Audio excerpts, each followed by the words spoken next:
تو انہوں نے نبی کریم صلی اللہ علیہ وسلم سے فرمایا کہ آپ کون سا دین پیش کرتے ہیں یا کون سا دین بتاتے ہیں؟ تو آپ صلی اللہ علیہ وسلم نے ان کو دین اسلام پیش کیا۔ تو انہوں نے کہا کہ ہم تو پہلے ہی مسلمان ہیں، ہمارے پاس نبی بھی ہے، ہمارے پاس کتاب بھی ہے۔ تو آپ صلی اللہ علیہ وسلم نے کہا تم میں اور ہم میں 3 باتوں کا فرق ہے۔ وہ 3 باتیں کیا ہیں؟ کہ تم حضرت عیسیٰ علیہ السلام کو اللہ کا بیٹا سمجھتے ہو، نمبر 2 صلیب کی پوجا کرتے ہو، نمبر 3 تم خنزیر کا گوشت کھاتے ہو۔ جب نبی کریم صلی اللہ علیہ وسلم نے ان کو دلائل سے بات کی اور وہ نہیں مانے، تو پھر آپ صلی اللہ علیہ وسلم نے ان کو مبالہ کی دعوت کی، لیکن وہ مبالہ کے لیے بھی تیار نہیں ہوئے تھے۔ اور جب واپس جانے لگے، آگے انشاءاللہ اسی صورت میں مباہلہ کا ذکر آئے گا تو اس پہ تفصیل سے بات ہوگی انشاءاللہ تعالی۔ تو جب وہ جانے لگے تو انہوں نے آپ صلی اللہ علیہ وسلم سے کہا کہ ایک صحابی کو ہمارے ساتھ بھیجیں جو علم میں راسخ ہو، یعنی اپنے علم پر اس کو عبور ہو۔ تو آپ صلی اللہ علیہ وسلم نے ایک صحابی ان کے ساتھ کر دیا۔ تو اس کی وجہ سے یہ 2 لوگ جو وہ آئے تھے، وفد نجران کے 60 لوگ جو آئے تھے مدینہ شریف، تو ان میں سے 2 لوگ جو ہے وہ ایمان لے آئے تھے، اور ان 2 لوگوں کی وجہ سے پھر آہستہ آہستہ ان کا پورا قبیلہ جو ہے وہ مسلمان ہو گیا۔ اب سورۃ آل عمران کے بارے میں آتا ہے کہ آل عمران 2 نام ہے تاریخ میں، ایک موسیٰ اور ہارون علیہ السلام کے والد کا نام ہے، اور دوسرا حضرت مریم علیہ السلام کے والد کا نام بھی عمران تھا۔ لیکن یہاں جو ہے وہ دوسرے نام کو زیادہ ترجیح دی جاتی ہے، کیونکہ اس صورت مبارکہ میں ہم حضرت عیسیٰ علیہ السلام اور ان کی پیدائش کے بارے میں بھی جانیں گے، اور حضرت مریم علیہ السلام کے بارے میں بھی اس میں ہے وہ۔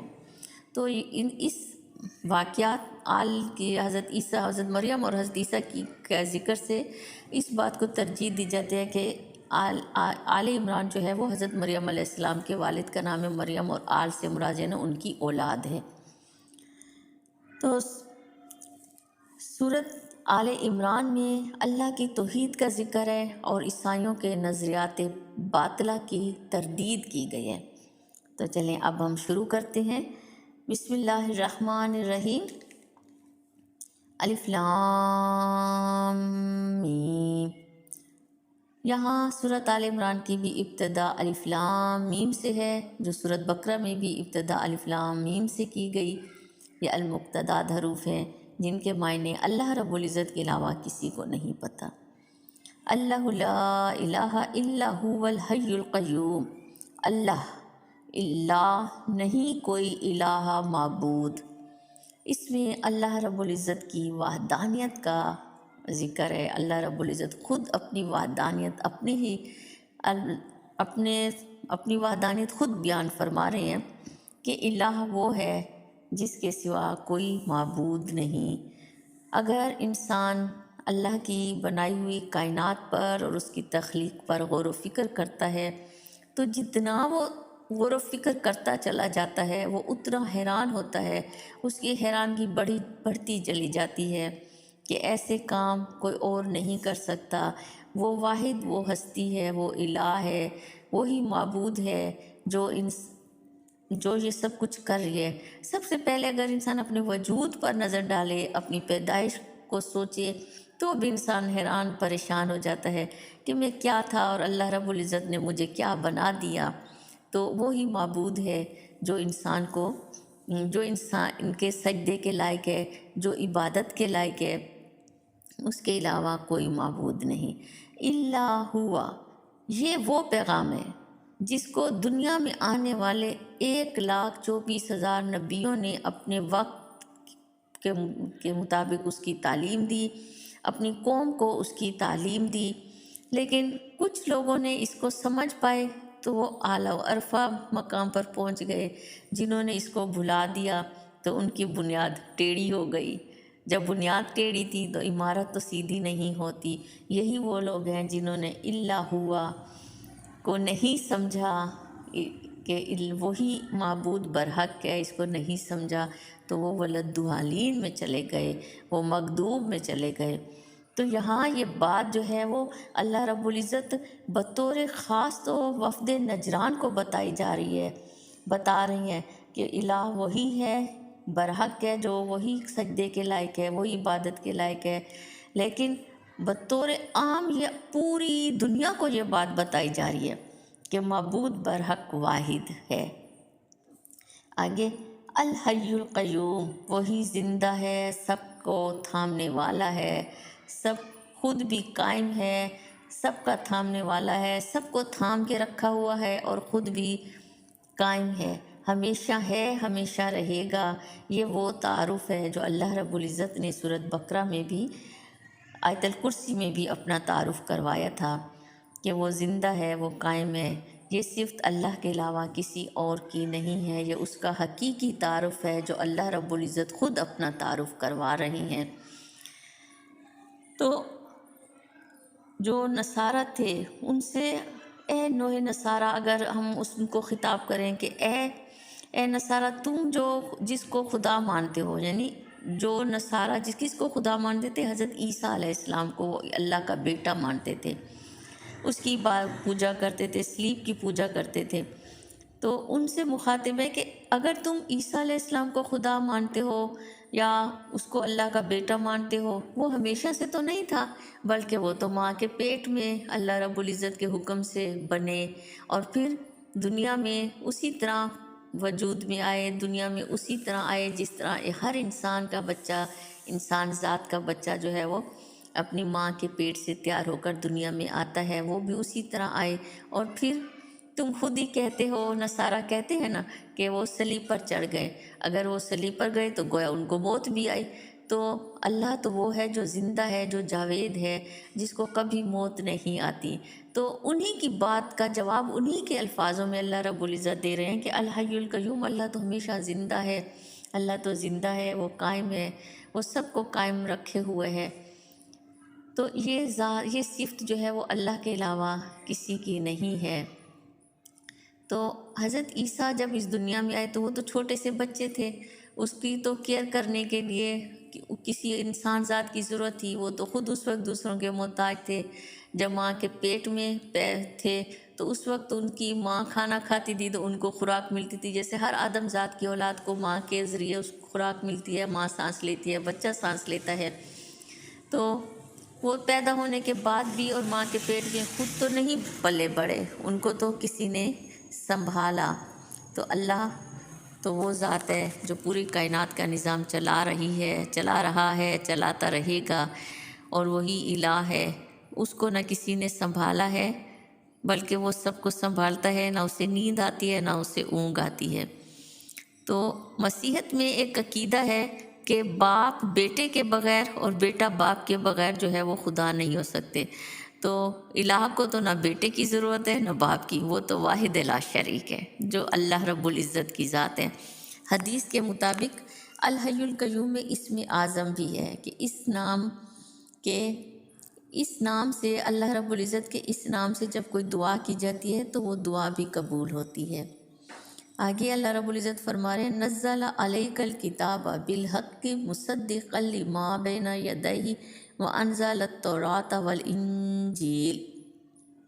نزلہ نازل کی گئی، علیکہ اوپر آپ کے، الکتاب کتاب، بالحق کی ساتھ حق کے، تصدیق کرنے، مصدقا لی تصدیق کرنے والی ہے، لیما ما بین یدیہ جو واسطے اس کے، بین یدیہ جو اس سے آگے کی کتابیں تھیں، جو اس سے پہلے کی کتابیں تھیں۔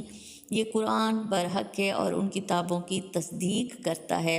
وَأَنزَلَ التَّوْرَاةَ وَالْإِنجِيلَ اور نازل کی گئی تورات اور انجیل جو قرآن سے پہلے نازل کی گئی، قرآن ان کتابوں کی تصدیق کرتا ہے۔ اب اس میں قرآن کے لیے جو ہے ہم نے دو لفظوں کو سمجھنا ہے، نزلہ و انزلہ۔ نزلہ جو ہے قرآن کے لیے آتا ہے، نزلہ کا مطلب ہے کہ آہستہ آہستہ کوئی چیز نازل ہونا۔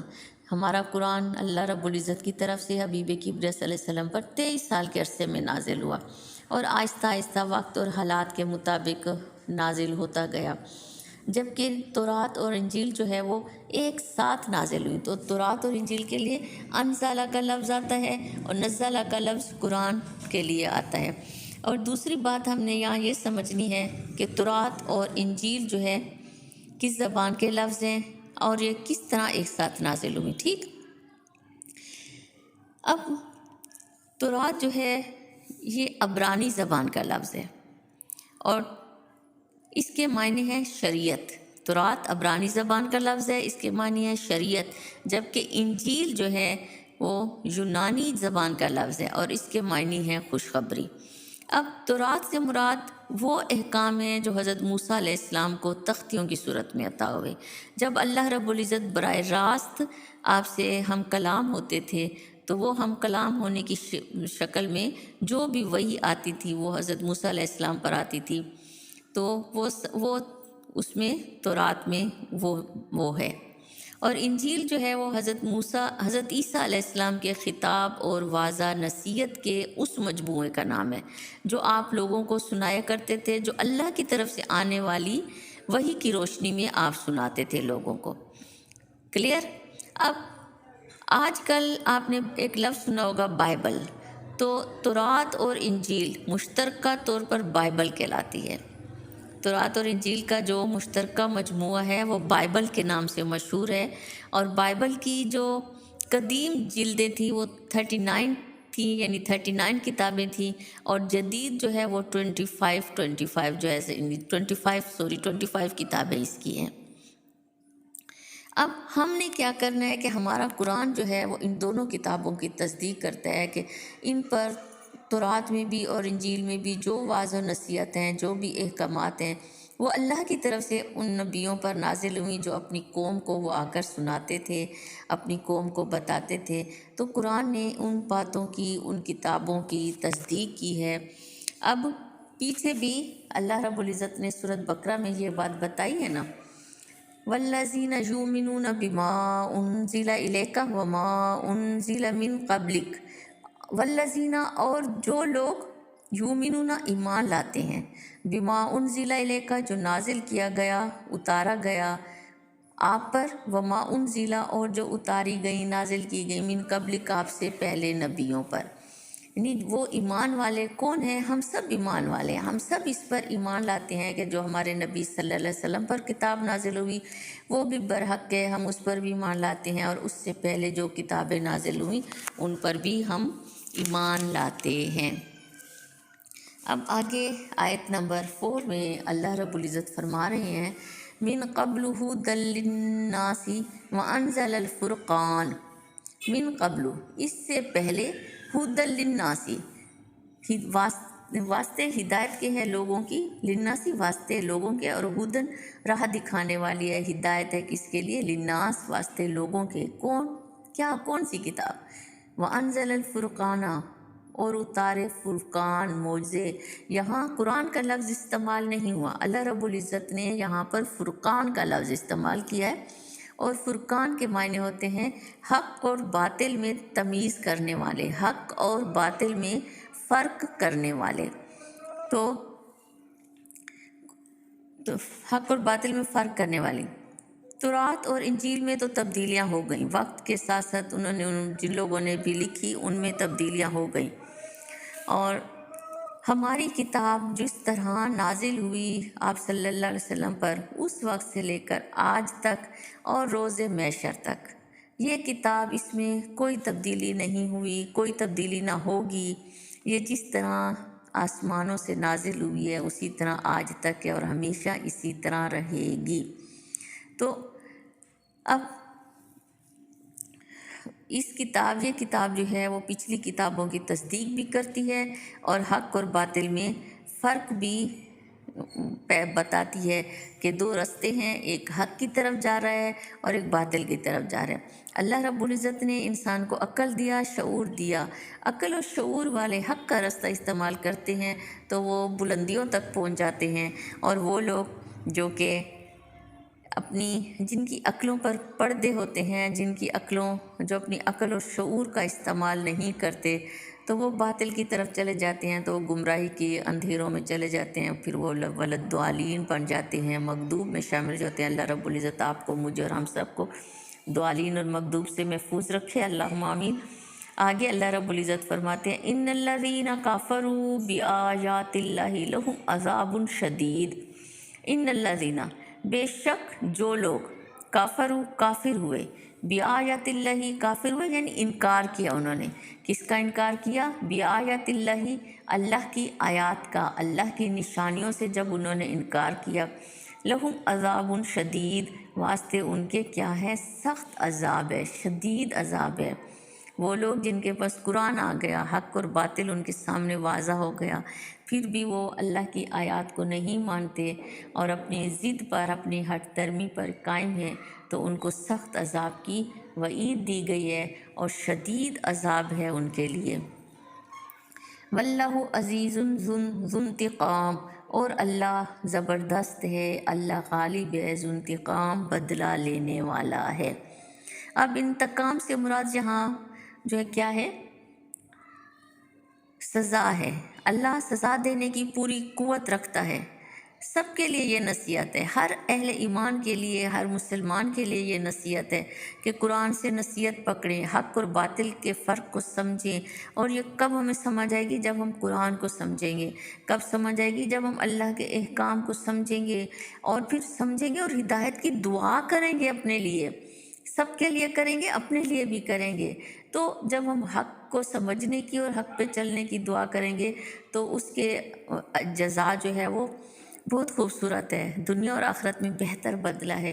اور جب اس سے آنکھیں میچ لیں گے، اپنے قلب کو اور اپنی آنکھوں کو بند کر دیں گے ضد سے اور ہٹ درمی سے، اور نہیں محنت کریں گے، نہیں سمجھنے کی کوشش کریں گے، تو اس کے لیے تو وعید اللہ رب العزت نے خود دے دی۔ ان الذین کفروا بآیات اللہ لہم عذاب شدید، بے شک وہ لوگ جنہوں نے انکار کیا، وہ لوگ جو کافر ہوئے، انکار کیا، اور کس چیز سے انکار کر رہے ہیں؟ اللہ کی آیات سے، ان کے لیے کیا ہے؟ شدید عذاب ہے، ان کے لیے بہت سخت عذاب ہے۔ یہ ہم سب کے لیے نصیحت ہے کہ جب سچی کتاب ہمارے پاس آ گئی تو سچی کتاب کے آنے کے بعد ماننے میں دیر نہ لگائیں، اس کو مانیں۔ اگر سمجھ میں نہیں آ رہی تو اپنے سے قابل لوگوں کے پاس جائیں، ان سے سمجھیں، ان سے پوچھیں اور محنت کریں، تاکہ اس کا صلہ ہمیں اس دنیا میں بھی ملے اور اس کا صلہ ہمیں آخرت میں بھی ملے۔ ورنہ اللہ رب العزت کی پکڑ بہت سخت ہے، اللہ کی پکڑ ہوگی۔ واللہ عزیز ذو انتقام، اور اللہ غالب ہے، زبردست ہے، بدلہ لینے والا ہے۔ تو اللہ رب العزت آپ کو اور مجھے جو کچھ ہم نے سنا ہے، سمجھا ہے، سمجھنے کی کوشش کی ہے، اس پر عمل کرنے کی اللہ رب العزت ہمیں توفیق عطا فرمائے، اور اس کا ایک ایک لفظ ہمارے عمل میں اتار دے۔ آمین، اللہم آمین۔ وآخر دعوانا ان الحمد للہ رب العالمین۔ سبحانک اللہم وبحمدک اشہد ان لا الہ الا انت استغفرک واتوب الیک۔